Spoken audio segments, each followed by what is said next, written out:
Sebelum kami haturkan, di sini saya sebagai pembawa acara kurang dan lebihnya mohon maaf yang sebesar-besarnya. Akhirul kalam, wabillahi taufiq wal hidayah, waridho wal inayah, wassalamualaikum warahmatullahi wabarakatuh. Kepada Al-Mukarram Kiai Haji Ahmad Muwafiq kami haturkan. Assalamualaikum warahmatullahi wabarakatuh.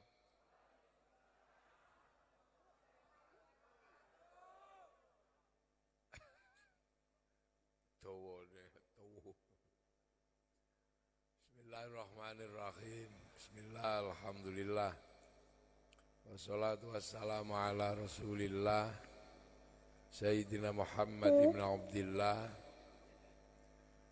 wa ala alihi wa ashabihi wa azwajihi wa dhurriyyatihi wa ahli baitihi wa man tabi'ahum bi ihsan ila yaumil qiyamah.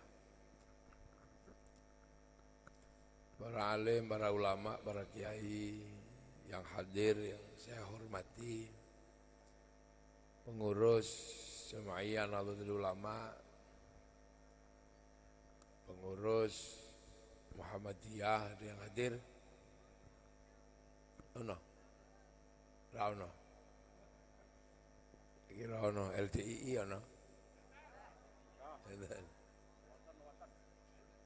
MTA ono. Ora ono kira ono. Yang saya hormati Pak Lurah. Pundi Pak Lurah mau? Oh niku sing.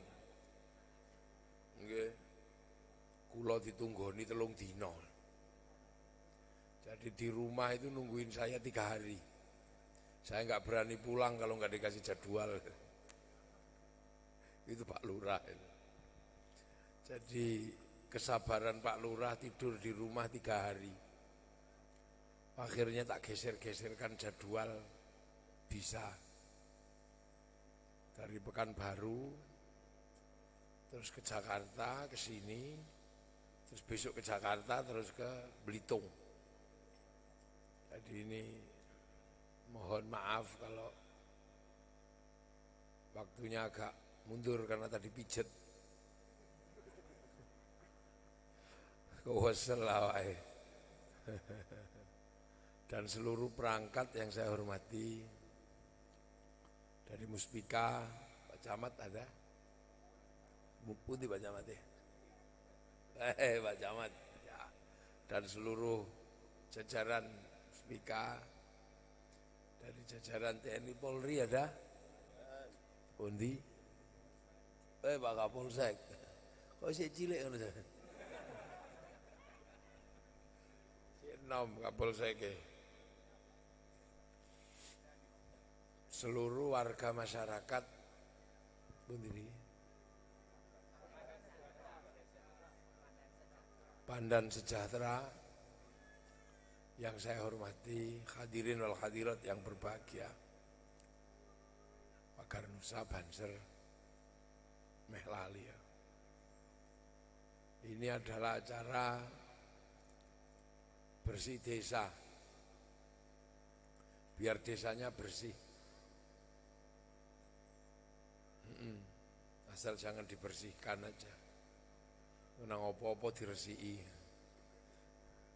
Jadi bersih desa itu sebenarnya adalah istilah untuk mengucapkan syukur. Jadi bersih desa itu istilah untuk wujud syukur. Jadi jangan berdebat pada istilah bersih desa, sedekah bumi. Ini kan orang suka berdebat gitu kan, tentang ini enggak boleh, enggak ada tuntunannya. Cinta kepada tanah air itu ada tuntunannya. Nah, sampean dikasih tanah Pandan Sejahtera. Coba kalau dikasih daerah Pandan tidak sejahtera. Ini kasih Pandan Sejahtera. Artinya bahwa ada kesejahteraan. Nah, kesejahteraan itu disyukuri. terutama kesejahteraan menjadi bagian dari bangsa Indonesia. Ini disyukuri, terutama anak-anakku yang kecil-kecil ini, anak milenial ini. Kadang kita ini merasa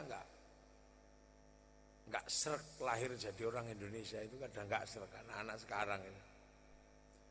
Karena kebetulan anak Indonesia ini termasuk anak-anak yang paling kecil-kecil. Sehingga ketika lihat medsos, kok kenapa bangsa yang lain gede-gede kok kita kecil-kecil itu. Orang Amerika gede 2 meter. Orang Cina putih-putih, sipit-sipit gitu. Korea putih-putih. Arab cantik, ganteng. Tapi kenapa kita yang kecil-kecil? Nah, itu kadang anak sekarang agak puas. Apa? Oh, gawakno banyu. Oh, pinter sampean. Ya dibukakno no Kang. Ngawakno tok sampean. Ya. Ah, lau bini saya. Turun.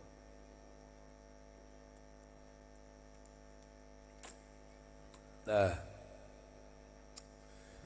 Urung ngombe wis kon pidato. Jadi Allah menyatakan dalam firman-Nya yang sangat tegas. Ya ayuhan nas inna khalaqnakum min dzakari wa untha wa ja'alnakum syu'uban wa qabaila lita'arufu. Jadi Allah bikin manusia itu memang berbangsa-bangsa, bersuku-suku. Untuk apa? Saling pengertian. Nah, salah satu pengertian yang mesti kita sadari dan kita yakini adalah pengertian menjadi orang Indonesia. Nah, orang Indonesia itu ya memang kecil-kecil gini, pesek-pesek gitu. Kalau orang India kan besar gitu ya. Sahrukan itu bau besar. Orang Eropa bau besar. Kalau sepak bola gede-gede. Orang Arab ganteng-ganteng, cantik-cantik. Orang Cina putih. Orang Afrika hitam, gosong gitu, kayak kopi.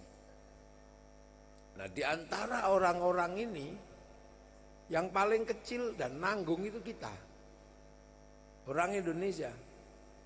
Gede juga enggak, kecil juga enggak, hitam juga enggak, putih juga enggak, mancung enggak, pesek juga enggak, lurus enggak, keriting enggak. Jadi ini manusia tengah-tengah gitu. Manusia tengah-tengah, matanya gede juga enggak, kecil juga enggak. Makanya kalau olahraga kita ini nanggung semua. Sepak bola kurang gede, lapangannya sama, orangnya beda. Tinju, kalau ketemu orang sekampung masih menang. Ketemu orang Amerika sekali ditinju gitu selesai kita.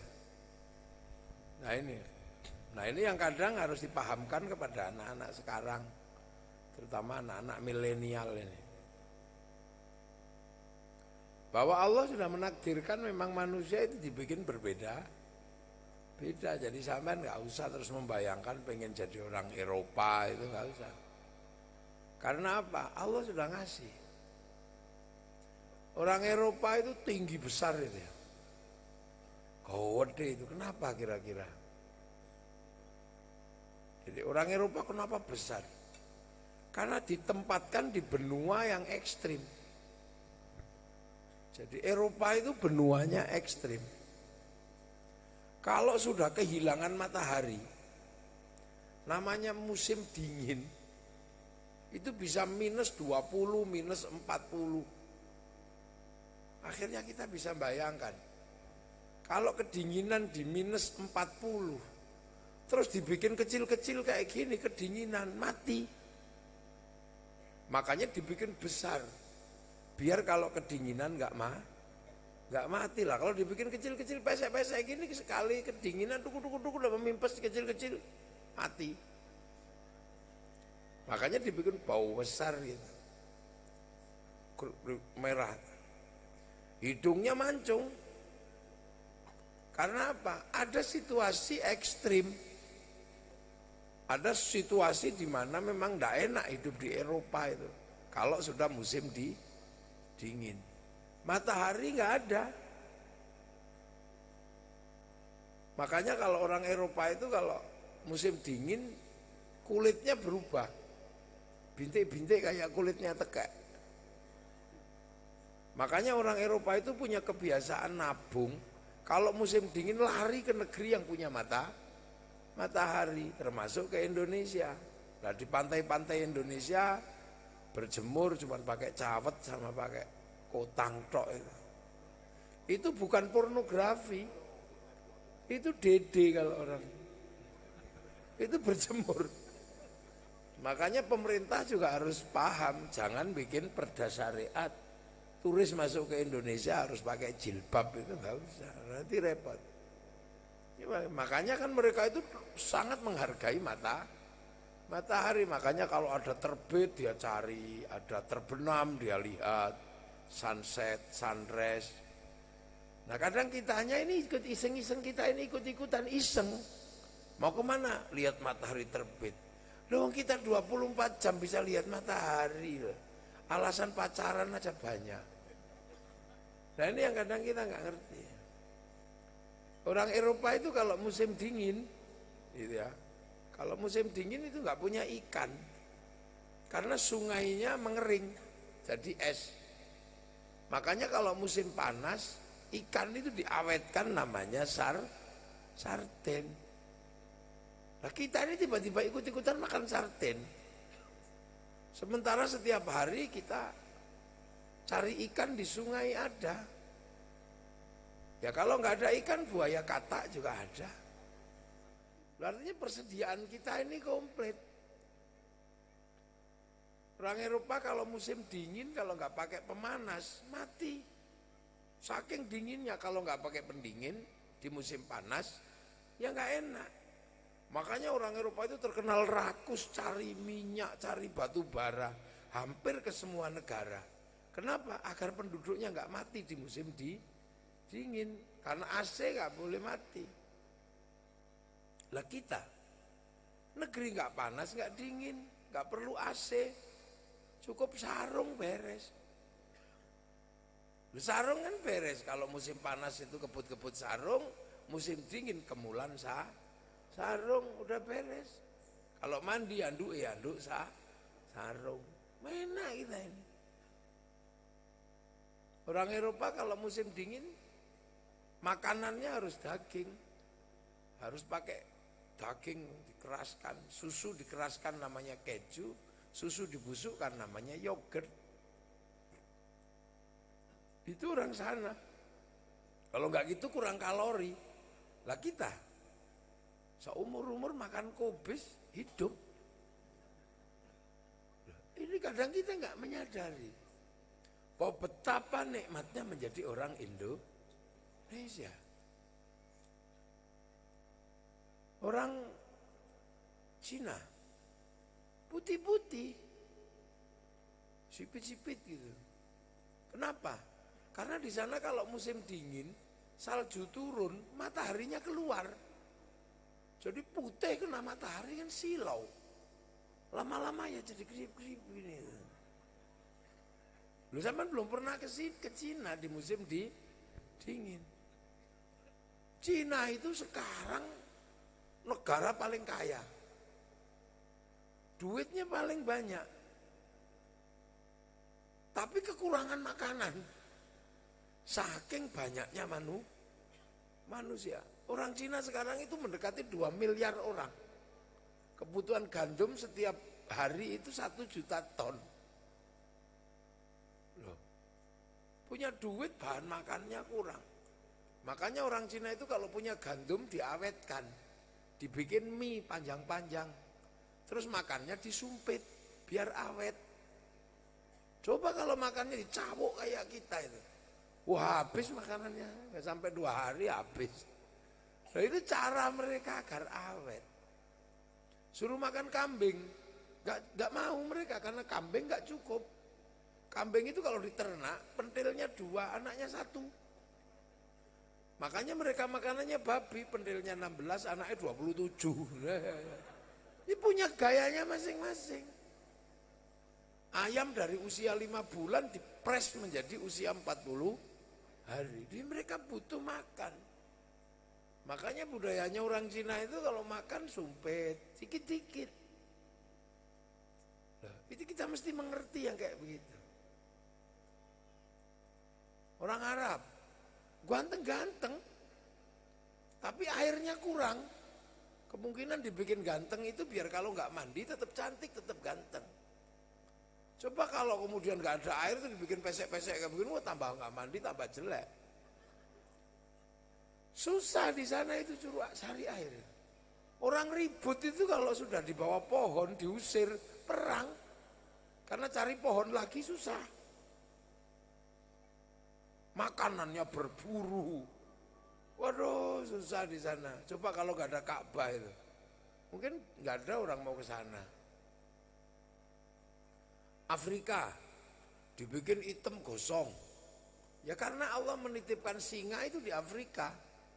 Kalau dibikin putih dikejar singa kelihatan. Makanya dibikin hitam. Jadi kalau dikejar singa tengkurap itu udah nggak kelihatan. Lo kira-kira lo ya ini kan perbandingan dulu ini. Kita perbandingkan antar bangsa ini. Nah orang Afrika itu makan juga susah, kelaparan selalu terjadi. Karena nanam padi, burung pipit itu jumlahnya jutaan, ratusan juta, triliunan. Emprit Afrika itu belum hilang. Kalau emprit sini kan sudah mulai hilang. Jadi kalau nanam padi aman, sana empritnya itu masih full. Masih triliunan jumlahnya. Nanam padi begitu emprit itu turun, burung pipit itu turun, habis itu. Makanya diekspor ke Indonesia seekornya harga 30 juta. Namanya blackstrut. Itu yang penggemar burung pasti tahu. Itulah. Itu Afrika. Nanam jagung habis dimakan burung bedet. Karena bedet Afrika itu gede-gede sak mentok gitu. Namanya makhau. Gitu. Kenapa hujan?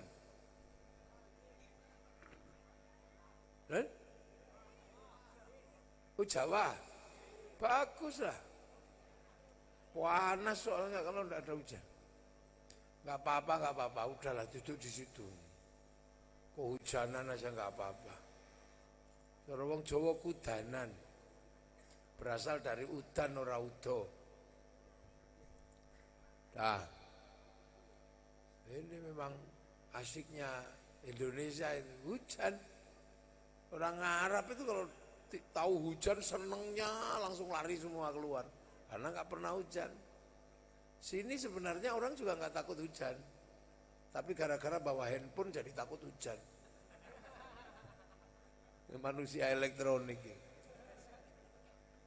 Nah orang Afrika itu nanam telo itu habis dimakan celeng. Celeng Afrika itu kalau lagi bergerak itu jumlahnya itu ratusan ribu. 1 hektar telo itu diajar sampai 5 menit habis. Nanam pisang habis. Karena monyet Afrika itu sekali makan sak tandan. Karena monyetnya gedenya sak sapi. Namanya gorila. Besar-besar di sana. Jadi makanya cerita tentang kelaparan di Afrika itu bukan sesuatu yang aneh. Nah, negeri yang apa-apa enak itu ya di Indonesia. Jam segini ngaji enak. Coba di Afrika jam begini pengajian. Tiba-tiba ada rombongan singo lewat itu bubar ngaji. Atau paling enggak ulon. Sini coba ada buaya satu aja pasti lari. Saya pernah di Tanzania itu. Di Tanzania itu di kampung itu kayak mungkin orang Pandan Sejahtera awal transmigrasi mungkin ya. Nggak punya WC, Jadi kalau kita mau berak itu dikasih cangkul untuk nyangkul di ladangnya itu. Kita udah diancam sama citah, diancam sama. Lah saya lagi mau gitu, ada suara sungai, air mengalir itu. Otomatis saya kan mau menuju sungai, berak sungai aja lah. Saya ditarik sama orang Tanzania itu, tarik diseret itu. Lu kenapa? Jangan katanya. Akhirnya saya itu pengen tahu, kenapa nggak boleh. Begitu siang saya lihat sungai itu, ya Allah, buayanya kok dawet. Lah kok nek sida nyemplung lek mabintek. Itu indahnya. Hawa nggak panas, hawa nggak dingin. Makanya dulu itu pernah menjadi legenda. Jadi tadi ada sebuah bangsa. Bangsa ini terkenal karena punya Tuhan sendiri, punya pemikiran sendiri. Namanya bangsa Yunani. Yunani itu punya Tuhan sendiri, namanya Zeus. Nah, Tuhan Zeus itu menikah. Gak apa-apa, udah biar aja, biar hujannya gak kelihatan. Lah ya kan? Kalau lampu dimatikan kan hujannya gak kelihatan. Saya dulu kalau di pondok makan banyak semutnya, lampunya dimatikan. Loh kan gak kelihatan semutnya. Jadi dulu ada bangsa namanya Yunani punya Tuhan namanya Zeus. Zeus itu menikah dengan Tuhan perempuan. Namanya Hera. Punya anak Hercules. Hercules. Ini bangsa besar, punya filosof, punya apa. Tapi bangsa Yunani ini merasa ada yang kurang. Karena mereka punya cerita tentang tanah surga. Dan tanah surga itu jelas bukan Yunani. Karena tanah surga disebutkan, tanah itu mataharinya nggak pernah hilang. Selama sepanjang tahun matahari selalu ada. Pagi terbit, sore terbenam. Nah Yunani kehilangan matahari 4 bulan, berarti surga bukan di Yunani. Daun tidak pernah rontok. Daun selalu ada. Nah, Yunani kehilangan daun kalau musim gugur. Air tidak pernah membeku. Di sana air membeku. Hawa tidak panas dan tidak dingin. Mereka pernah punya hawa panas dan hawa dingin. Akhirnya kabar tentang tanah surga itu dicari oleh orang Yunani, ngirim pengembaranya namanya Bartolomeus. Itu kejadiannya sebelum Masehi. Ada namanya Bartolomeus suruh nyari tanah surga itu di mana. Mengembara 20 tahun lebih itu baru pulang. Menjelaskan bahwa ada tanah surga di dunia itu. Disebut Argir atau Jabadiu. Nah kemudian dia ingin pindah ke Argir atau Jabadiu. Gagal karena perang Kreta sama Sparta. Sampai akhirnya nggak jadi. Nah, akhirnya kemudian mualim kapalnya itu yang bawa Bartolomeus itu buat catatan. Jabadiu itu ada. Itu nah, karena Jabadiu itu sebutannya orang Yunani. Nah, mualim kapalnya itu kebetulan orang India, menyebutnya Jawa Dipa. Nah, Jawa Dipa itu bukan pulau Jawa aja. Pulau Jawa itu dan Sumatera itu pisahkan karena Krakatau meledak itu. Dulunya kan satu ini, Sumatera sama Jawa itu kan satu. Gara-gara Krakatau meledak itu, meledos itu pisah. Nah mereka menyebut inilah tanah surga. Maka kemudian satu ketika orang India bergerak ke sini. Bikin kerajaan di mana Maldives atau di dekat Maladewa itu namanya kerajaan Salangkanaya.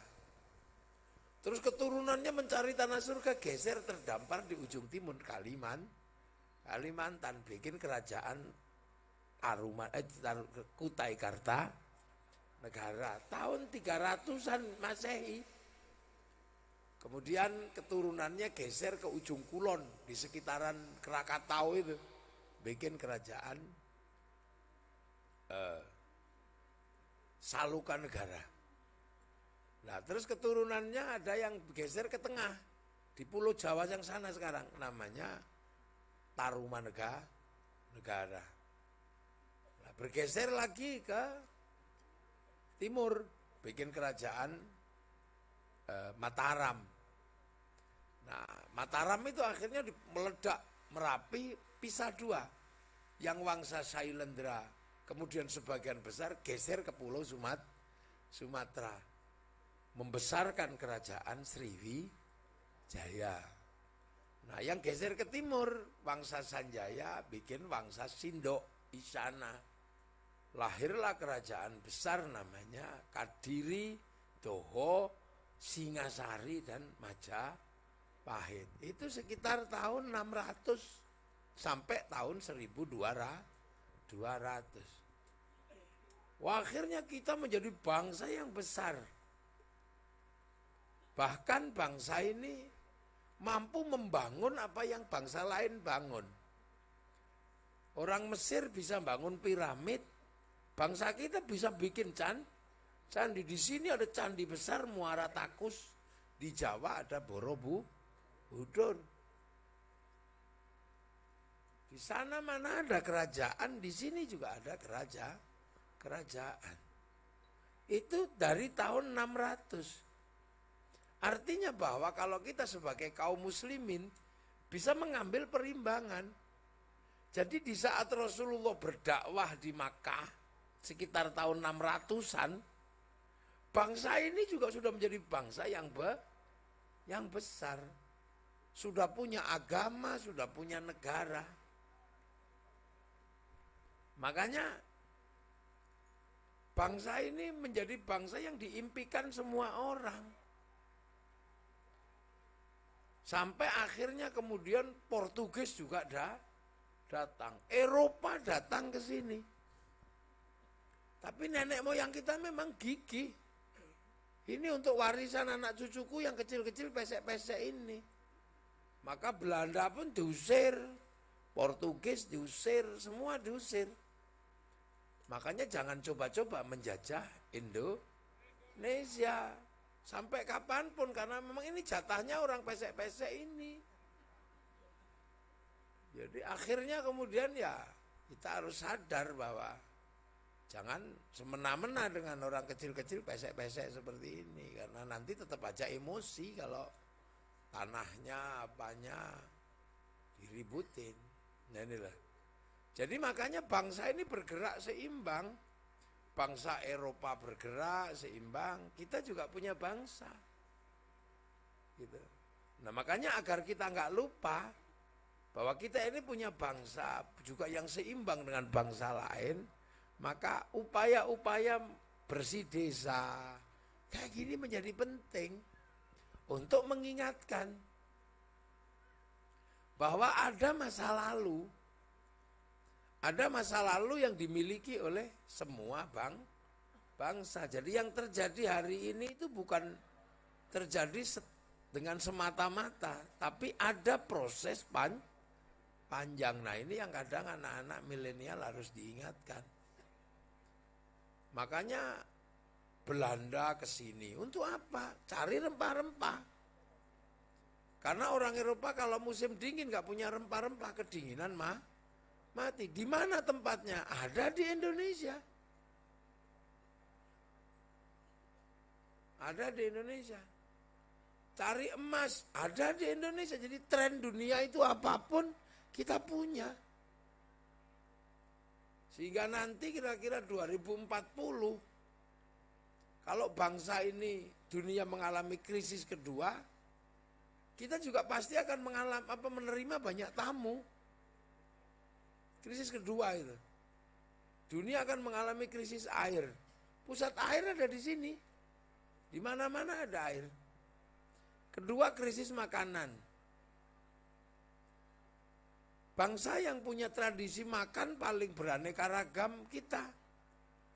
Orang Eropa paling gandum, orang Arab roti, kurma. Orang sini mulai dari nasi, jagung, uwi, gembili, umbut, apa, ganyong, erut, banyak sekali kita ini pola makannya. Kita negeri paling beraneka ragam, bahkan hantu paling beraneka ragam, hantu kita. Ya orang Eropa paling ini vampir, orang Cina zombie, Dracula itu maksimal lah itu. Lah orang sini sampai hitung, dah habis itu. Mulai dari wewe gombel, sundel bolong, genderuwo, suster ngesot, tuyul, jerangkong, komplit kalau di sini. Makanya di sini negeri paling komplit. Nah itu makanya sesuatu yang harus kita syukuri, kita ini lahir di Indonesia. Orang Eropa itu kalau nggak sekolah, nggak punya pekerjaan. Orang sini nggak sekolah, masih bisa kerja, nyetrum, masih. Enggak. Cari madu, masih. Golek brondolan, masih jadi. Masih. Dan orang sini kalau beli sesuatu nggak pernah ditanya, kok kamu bisa beli motor, duit dari mana? Nggak ada yang nanya. Orang Eropa di sana ditanya, Malaysia beli sesuatu karena pakai gesek kartu, ketahuan duitnya dari mana. Orang sini jual madu bisa makan, kalau tawonnya ada sekalian tawonnya. Bodoknya kan enak itu, bodok tawon itu. Iya, tapi saya nggak pernah dapat merasakan bodok tawon di sini. Rauno. Wah, aku Pak Lurah kandhane aku gelem bodok tawon. Enak bener di Indonesia. Saya ngalami. Seringan orang itu membayangkan menjadi orang lain. Saya pernah nganter pegawai-pegawai itu ya, ke Jepang. Pegawai negeri ke Jepang. Tiba-tiba mereka membayangkan kayak orang Jepang. Orang Jepang itu jam 5 pagi masuk kantor, jam 5 sore pulang. Wah itu negara hebat katanya. Saya bilang kamu jangan bayangkan kayak orang Jepang. Orang Jepang aja bayangin kayak kita. Jam 7 baru bangun. Lah iya masih sempat nganter anak sekolah. Pulang lagi nyemprot-nyemprot manuk. Masih. Ini gini jam 3 udah pulang. Loh enak. Coba. Saudut. Ini bangsa paling nyaman. Paling nyaman. Bangsa paling nikmat. Orang nggak punya uang, paling tidak khawatir dia orang Indonesia. Jadi nggak punya uang itu bukan sesuatu yang menakutkan. Makanya orang Indonesia itu jarang yang bunuh diri gara-gara nggak punya uang. Paling bunuh diri itu karena salah ngising, itu aja. Dicokot boyo maksudnya. Loh, negeri yang menurut orang negeri miskin, tapi angka bunuh diri hampir minus, itu ya Indonesia. Orang Korea itu, sama tak kasih tahu, orang Korea kalau habis pagi rapot, polisi itu jaga di perlintasan kereta, di jembatan jaga. Karena anak kelas 4 SD sudah bisa bunuh diri. Karena doktrinnya kalau sekolahmu nilainya jelek, untuk apa kamu hidup? Karena akan menjadi beban orang tua dan negara. Nah, makanya banyak sekali anak kecil-kecil itu bunuh diri. Tahu-tahu masuk ke dalam freezer gitu. Angka bunuh dirinya tinggi. Di Jepang angka bunuh dirinya tinggi. Padahal menurut kita itu bangsa yang maju. Tapi stres mereka. Itu. Yang perempuan gak mau beranak. Perkawinan itu ada, tapi perjanjian gak usah punya anak, anaknya cukup anjing. Ada. Loh iya. Loh itu negeri yang lain. Nah negeri kita, enak. Sampai anak sana daripada utah, tutut ya payu, untune papat ya payu. Negeri paling nyaman itu negeri kita. Gak ada. Malam hari ini di Suriah, orang bikin pengajian gini, diroket. Libya, Malaysia misalnya jam 10 malam pengajian udah gak boleh. Afghanistan tembak-tembakan. Makanya kita ini menempati tempat yang indah dan bahagia. Makanya kita beragama pun bahagia. Bahagia, nggak ada orang beragama juga bahagia kayak orang Indonesia, itu nggak ada. Setiap hari kita bahagia. Pengajian nggak ada habisnya. Ada halal bihalal pengajian. Belum selesai kawinan pengajian di bulan besar. Belum selesai ini Muharraman pengajian bersih desa. Nanti belum selesai muludan. Riang gembira pokoknya sambil joget solawatan go gendero. Ono gendero sleng yo munggah, ono gendero bal-balan yo munggah. Riang gembira betul kita itu. Rejab engko sakbanan, ruahan. Nanti posonan. Bulan puasa paling indah itu Indonesia. Tambah kolak kecampur mercon. Udah kalau nggak di Indonesia nggak ada. Jadi makanya kita ini riang gembira. Makanya orang Indonesia itu terkenal ramah-ramah. Karena apa? Bahagia. Bahagia betul. Ada nggak tempat lain? Bangunin sahur itu anak kecil-kecil sahur, rukdek sahur. Kalau udah nggak bangun ya nggak marah, paling sahur, enggak sahur sakarepmu, paling gitu. Ya itu. Nah itu makanya bangsa ini diancam krisis tahun 99 sampai Pak Harto itu dibilang sama Kamdesus, bosnya IMF, Anda harus hutang, kalau Anda nggak hutang 2001 bangsamu mati. Perasaan sampai sekarang krisis belum selesai, tapi bangsa kita juga nggak mati-mati. Ya, ini yang salah alat ukurnya atau manusianya yang nggak mati, indah aja. Dan bangsa kita lihat betul, nyaman, tentram, pilkada, pilkades, berputar. Gak ada bangsa seriang gembira kita itu. Ngerokok di mana-mana, ya kebul yuk, urip. Loh, orang Eropa kalau ngerokok di tempat yang salah, didenda. Sini aja meneng ngerokok, nguyuh di tempat yang nggak pada tempatnya aja nggak apa-apa. Asal gak izin lo ya. Lah ya. Tapi grafik bangsa ini selalu naik. Itu naik. Dalam kekuatan ekonomi hari ini kita masuk ke 10 besar dunia. Lah. Kita ini lemas, bangsa kita naik.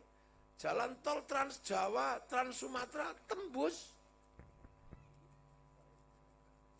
Iya.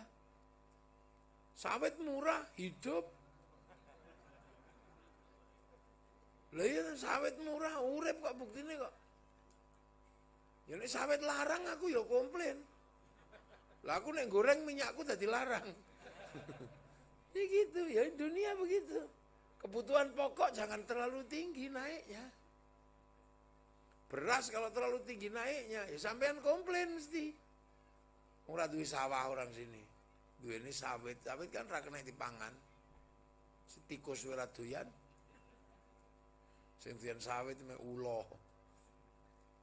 Ya. Kita enak. Nah ini kadang kita ini lupa, makanya beragama pun paling riang gembira di sini. Gak ada orang beragama paling riang gembira kayak kita itu. Gak ada. Coba perayaan-perayaan, peringatan. Agustusan itu peringatan di kampung-kampung mulai tekan voli sampai sepak bola nganggo daster. Panjat Pinang, komplit. Mana seneng tok. Ana wong mati ya seneng, ana wong lahir seneng. Lah nek wong mati kan khol, ini ya seneng kok. Bakul bakso teko dodol bakso. Lho ini mukan seneng kabeh. Jadi saya ini bahagia. Jadi bangsa yang berbahagia itu ya bangsa kita ini. Saya sudah ukur. Ukraina sekarang perang. Libya perang. Nah kita, makanya grafik tertinggi hari ini kita. Orang ngaji paling banyak kita. Dan rukun. Ada Nasrani, ada Islam, ada yang setengah Nasrani, setengah Islam. Kan ya campur-campur orang begini. Loh ya kan Islam kan melarang minum minum. Tapi Nasrani kan boleh. Orang Islam tapi minum berarti kan setengah Islam, setengah Nasrani itu. Loh iya kan.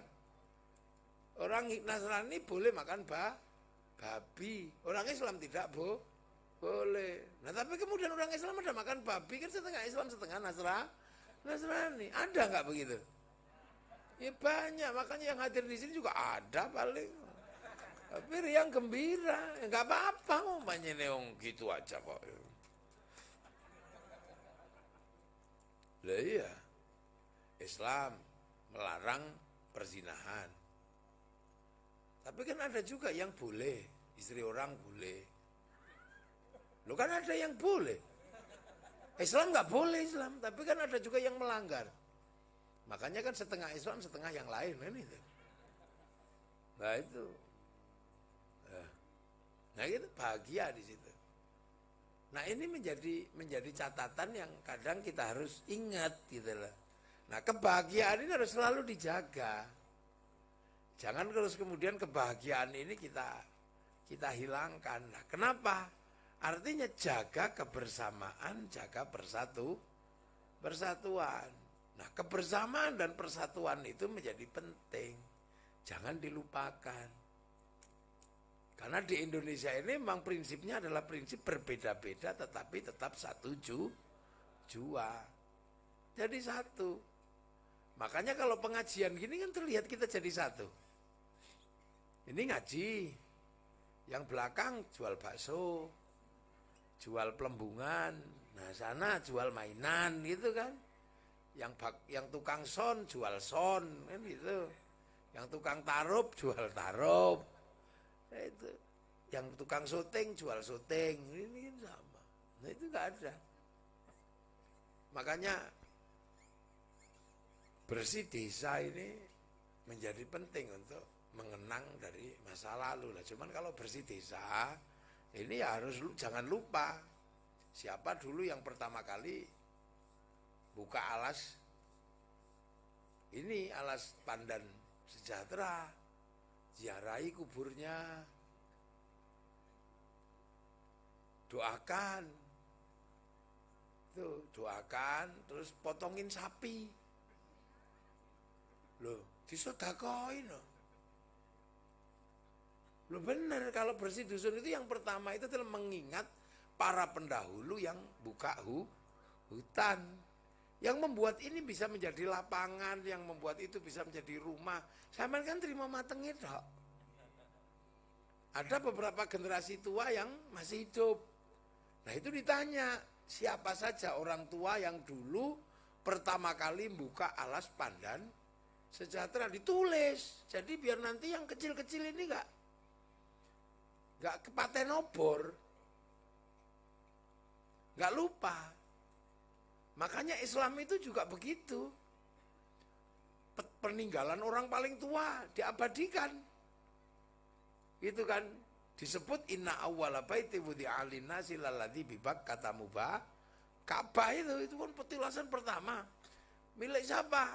Ya itu yang pertama kali nyembah Allah di situ ya Nabi Adam, ceritanya ada di dalam Al-Quran, jadi orang asalnya tahu. Terus semenjak kapan kota itu menjadi rame? Ya semenjak Nabi Ibrahim datang ke situ.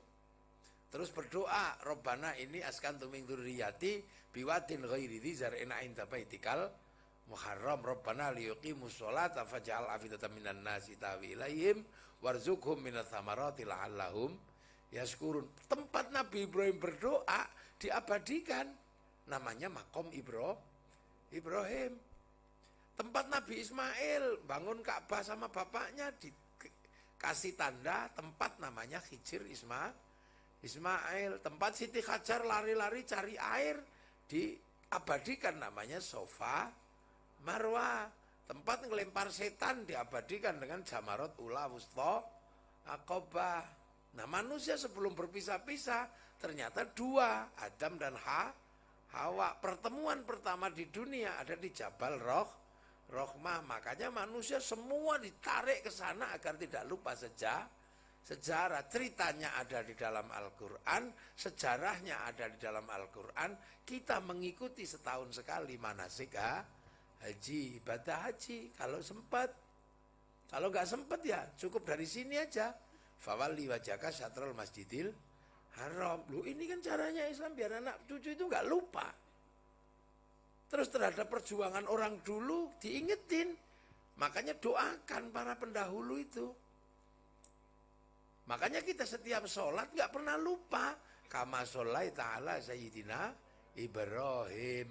Kama barok ta'ala Sayyidina Ibrahim fil alamina innaka hamidum majid. Doakan. Nah ini makanya yang tua-tua mumpung masih hidup. Pak Lurah. Pak Kades. Mumpung masih hidup. Yang tua-tua suruh nulis siapa aja dulu. Yang berjasa buka hutan ini siapa, namanya siapa aja. Ya ditulis. Jangan Pak Ijo gitu aja ditulis. Tulis Mbah Harto, Pak Ijo, asalnya mana. Tulis. Nanti orang-orang pertama itu belikan batu. Batu ke Tulungagung itu yang bagus, atau di Jambi ada kan. Batu di daerah Merangin itu kan banyak itu. Dibelah itu. Manusia pertama yang buka hutan Pandan Sejahtera. Ditulis saja gitu. Nah nanti di antara sejarah itu ada yang nggak kuat lari siapa gitu kan, ada di situ itu. Tulis, jadi anak cucu itu nanti tahu. Nah setahun sekali doakan bareng-bareng kayak begini. Diziarahi, khatami Quran. Nah, seperti Islam, setelah naik Jabal Rohmah, mengerti sejarah asal-usulnya, besoknya hewan semua dipotong, namanya Idul Kurban. Nah, sama kayak gini, sebenarnya bersih dusun itu yang pertama kali diingat adalah orang terdahulu siapa? Lah ini sudah, diziarahi belum kuburnya, dibacain Quran, terus dihadiahi binatang apa yang mau dipotong. Udah dipotongin sapi belum? Sudah. Oh bagus itu Pak Lurah, Pak kepala desanya. Nah gitu. Tapi gitu-gitu juga saya yang punya ide. Bagus, itu ditradisikan. Jadi jangan kemudian ayam gitu, malu lah kita ini sama nenek moyang yang berjasa. Nah itu nanti dibikinkan, ini siapa orang pertama itu. Taruh di depan balai desa atau di mana. Bila perlu kapaknya yang dulu untuk nebang hutan itu kalau masih ada yang nyisa, diabadikan, taruh di balai desa. Ini kapak Mbah Jo. Ini gitu. Loh iya, akhirnya orang tahu sejarahnya. Jadi bahwa jadi Pandan Sejahtera ini bukan kemudian tanpa derai air mata. Sehingga biar nggak sembrono. Generasi depan itu, anak milenial ini kan ingatannya pendek. Makanya harus diingetin. Nah itu ada tim khusus diminta untuk menyusun sejarah Pandan Sejahtera. Kenapa dikasih nama Pandan Sejahtera? Pandannya di sebelah mana dulu kan pasti ketahuan itu. Pohon yang paling gede yang nggak bisa ditebang di mana, sisanya di mana. kapaknya di mana. Itu indah nanti. Itu benar-benar menjadi sesuatu yang sangat berharga buat generasi mungkin ke-10, ke seberapa. Ada ketahuan. Kan manusia itu anak, bapak, simbah, buyut, canggah, wareng, udek-udek, gantung siwur, tarangan bodol, ketebok, gosok. Itu. Itu harus dianggarkan oleh pemerintah desa. Apakah pakai anggaran desa atau anggaran pribadinya Pak Lurah, gitu. Untuk orang nyusun. Nanti dibikin museum kecil karena ini persis saya itu ingat ceritanya koboi orang Amerika masuk ke tengah hutan buka hutan. Nah, tahanan atau transmigran ini. Nah, siapa orang yang paling berjasa? Yang paling atas pasti Soeharto, pastilah. Pasti itu pasti Pak Harto itu karena yang mengantarkan transmigran ke seluruh Indonesia adalah tetap Pak Harto. Jadi orang yang paling berjasa penyebaran penduduk Indonesia ya Pak Harto. Nanti kloter pertama berangkat dari sungai Batanghari naik klotok. Terus kemudian itu diceritakan kan, makanya kalau bisa pas acara bersih di sini ada manakibnya.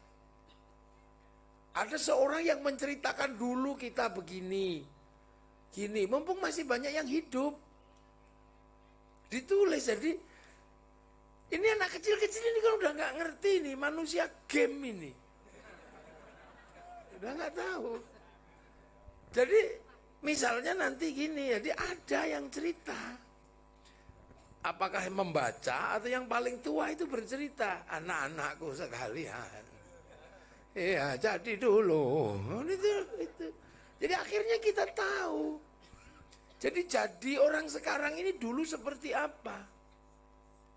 Gitu. Berdiri di atas air mata, di atas tulang belulang, di atas orang yang mati digigit harimau, makan apa? Ada semua.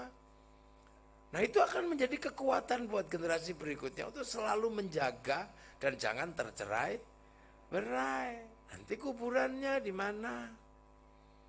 Nah, itu penting. Nanti kalau itu menjadi tradisi, menjadi budaya, hampir semua orang itu mengenang itu. Akan ada kerinduan terhadap tanah air. Nah, kalau itu semua antar desa begitu, memperlakukan para pendahulunya begitu, itulah awal namanya cinta tanah air, bangga kepada bangsanya, bangga kepada negaranya, sehingga negara menjadi kuat karena hampir seluruh masyarakatnya hatinya adalah untuk tanah airnya. Mumpung masih banyak yang hidup, manakib kalau dalam bahasa ini, manakib sejarah.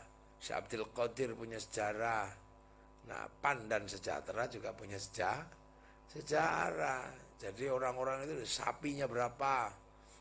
Sapi liar di kebun sawit banyak aja cuman sapi 1. Mestinya kalau kayak gini sapi 10 gitu. Bagus. Gagal. Kabar udah di lurah sapi 1 ngono kan. Benar. Di anu nanti harus dibikin tim gitu lah. Untuk bikin manakib. Biar tahu, oh ini yang keturunannya Pak Harjo. Oh ini keturunannya Pak Mitro. Oh ini ketahuan.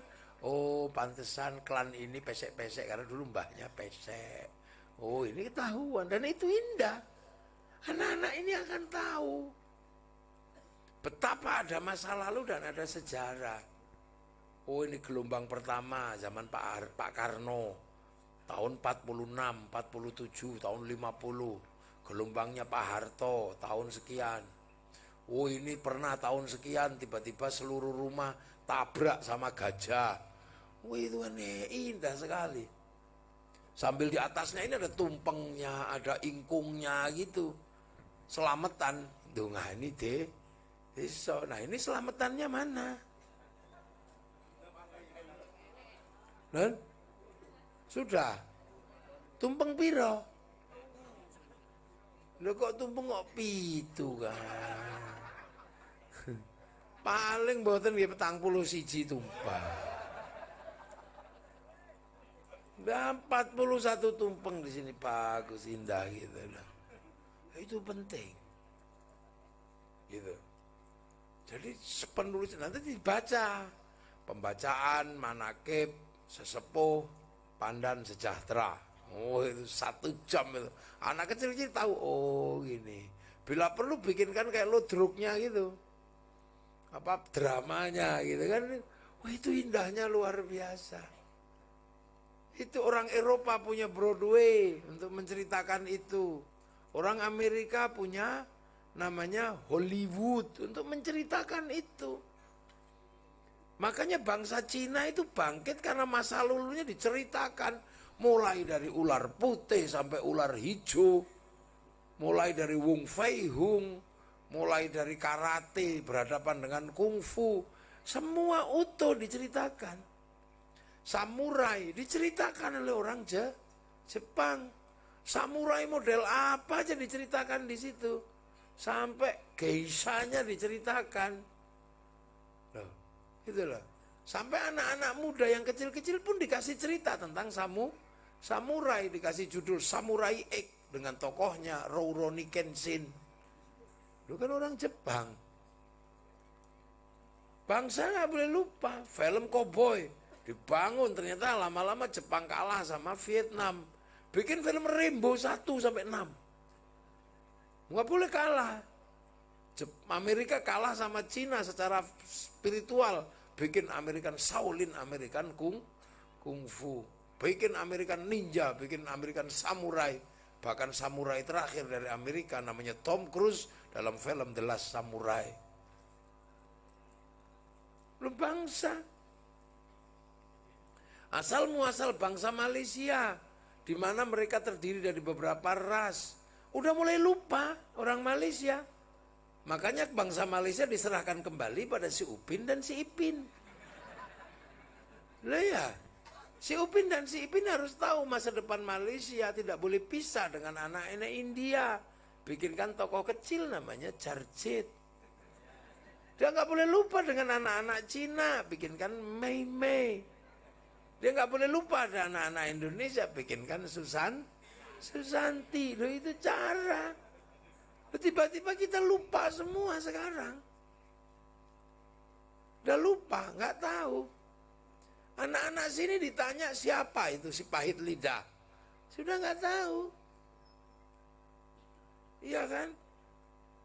Taunya tinggal baliklah abangku balik. Abangku tunggu di tengah laman itu ya. Paling tahunya tinggal itu. Si pahit lidah anaknya sudah nggak tahu. Dirut itu udah nggak ngerti orang sini. Nah, ini tahu, ingatkan kembali. Karena masa depan bangsa ini ke depan adalah ingatan kembali kalau punya bangsa. Kalau dulu kan orang masih punya ingatan bangsa. Karena apapun kebutuhan tergantung bangsanya menyediakan apa tidak. Dulu orang pengen lihat Afrika, inget TVRI karena hanya TVRI yang bisa menyediakan siaran luar negeri. Ditunggu seharian pengen lihat kucing Afrika. Sekarang orang lupa karena tinggal pegang handphone, tinggal ngetik aja, lupa bahwa ini punya negara. Ketik aja kucing Afrika keluar. Bokong India keluar di sini semua. Lupa punya bangsa dan negara.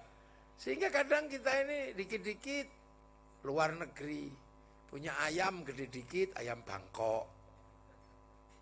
Punya nangka gede dikit, nangka Belanda. Yang asli Indonesia tinggal gula Jawa. Asam Jawa, tinggal itu. Yang lainnya udah sana semua. Ya, padahal mereka sudah pengen ke sini sekarang. Bikin handphone mereknya Oppo, itu Jawa. Oppo. Nah, ini perkembangan ke depan. Makanya kita ini tidak boleh lupa yang begitu-begitu. Tak kasih PR lah pokoknya Pak Lurah ini, Pak Kepala Desa ini.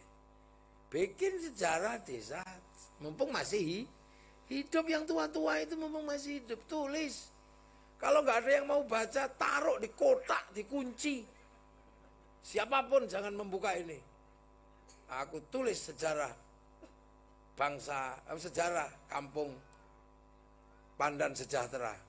Aku tulis dalam kitab ini. Awas, jangan sampai jatuh ke tangan perantau berwatak jahat. Dikunci gitu aja. Nanti tahun berapa ada yang buka, oh ternyata ini, itu penting. Penting sekali, sekarang orang nggak penting. Karena kalau nggak lupa, makanya dunia pun begitu ditulis, karena kalau nggak lupa. Sampean bayangkan, manusia pertama Nabi Adam itu turun dari langit, tahu Allah, wong sekampung sama iblis tahu. Sampean bayangkan, anaknya yang namanya Qabil itu udah gak percaya kok. Itu generasi kedua. Baru anaknya Nabi Adam karena lahir di dunia, sudah tidak lahir di akhirat sana, itu sudah gak percaya sama bapaknya. Generasi kedua.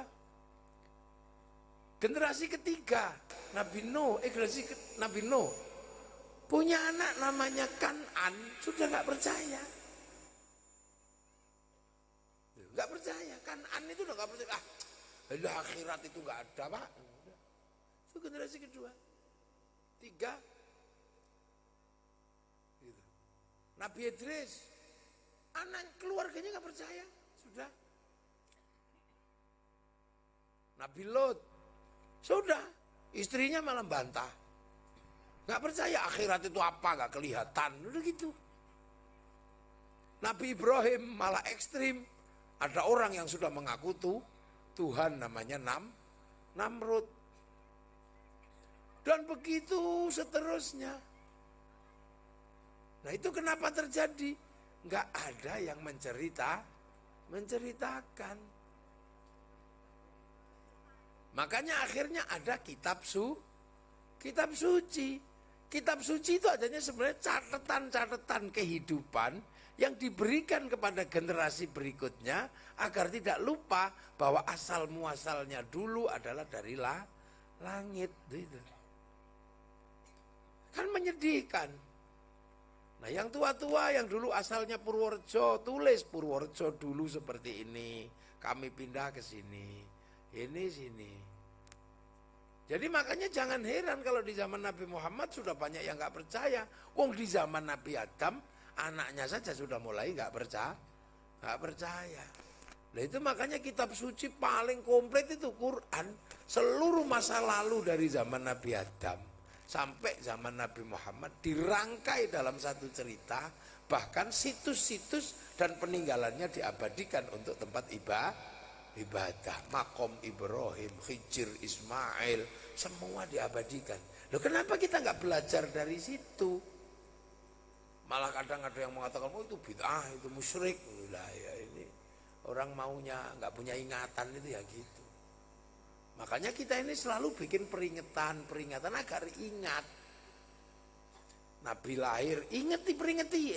Apa Maulid Nabi, Hijrah diperingati, 17-an diperingati. Apa aja diperingati agar kita itu nggak hilang ingatan.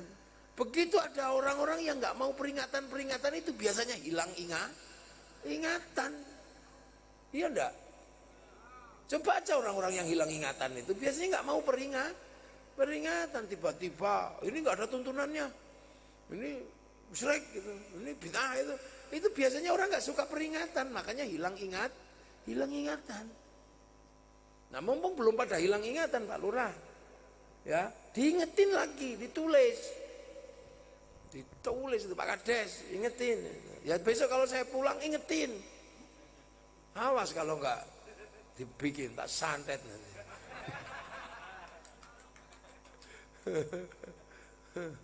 Saya sih bukan dukun santet, kalau enggak bisa tak suruh Samsudin ya.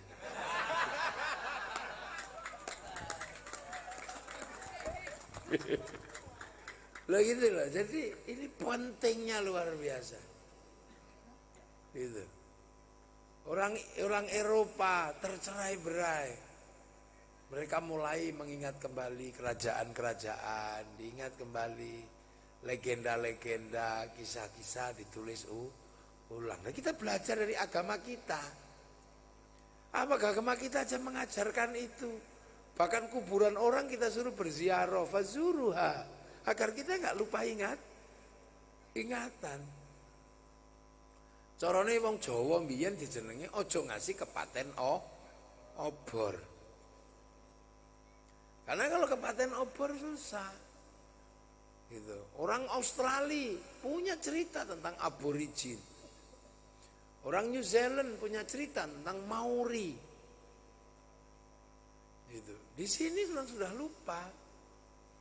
Suku Kubu aja sudah nggak pada tahu anak-anak itu. Padahal orangnya masih ada. Nah, ini yang menjadi penting. Kalau enggak, ajukan ke kecamatan kan gitu.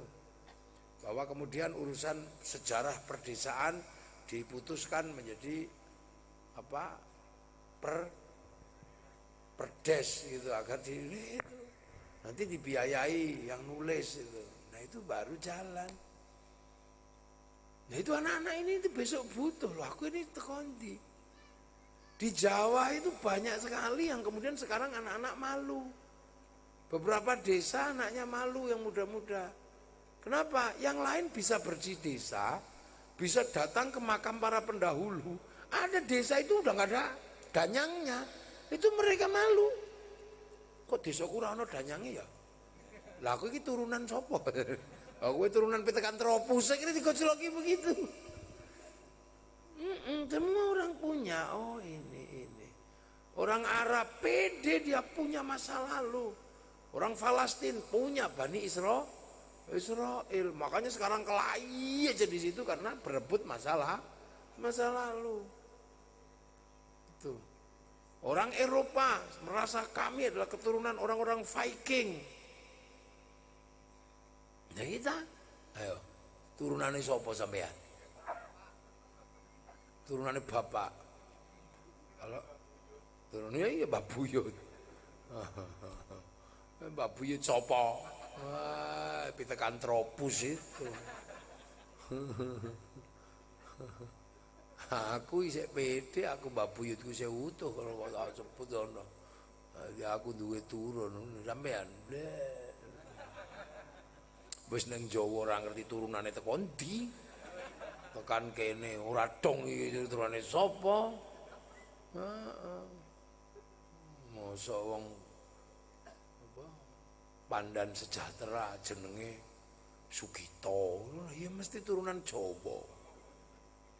Lalu lagi jenenge sapa? Purwadi.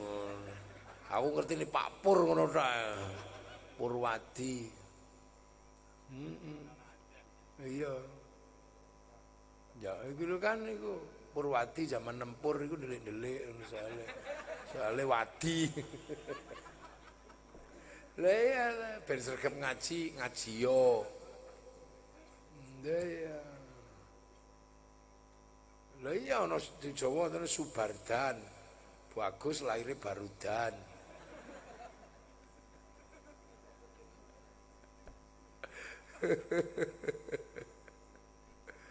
Lah iya. Lah zaman itu penting. Setelah tak kasih PR. Susun yang bagus. Bila perlu petele nek isih ana, takokno ke keluarganya. Tinggalane mbahmu endi? Gancone endi? Oh, ternyata Mbah Buyut dhewe wis ora ganco Kang napa? Langsung bulldozer. Wah, gagal. Lah padahal taline sing dienggo ngembrukno wit be isih ana, delok. Ngono bila perlu nek isih ana fotone disimpan menjadi hak desa. Enten foto-fotone itu sih. Wah, ora ana fotone. Hilang. Ngono, ambune wis ra eneng. Nah, itu penting. Jadi ketika bersih desa itu ono manakipe. Ono, terus keturunannya naik itu. wakil keluargane siapa. Bila perlu desa itu masih punya hadiah, kei hadiah. Ngono, iki putune sing mbubak alas mbiyen. Kok ra iso sekolah, iuran sak kampung. Lho itu ingat pada sejarah. Awak dhewe ngerti Islam. Ngono, ngerti Islam diulang Kanjeng Nabi. Tiba-tiba ana habake putune Nabi ning kene dodol minyak, tuku walaupun wis di minyak, wong iku putune Nabi perjuangan.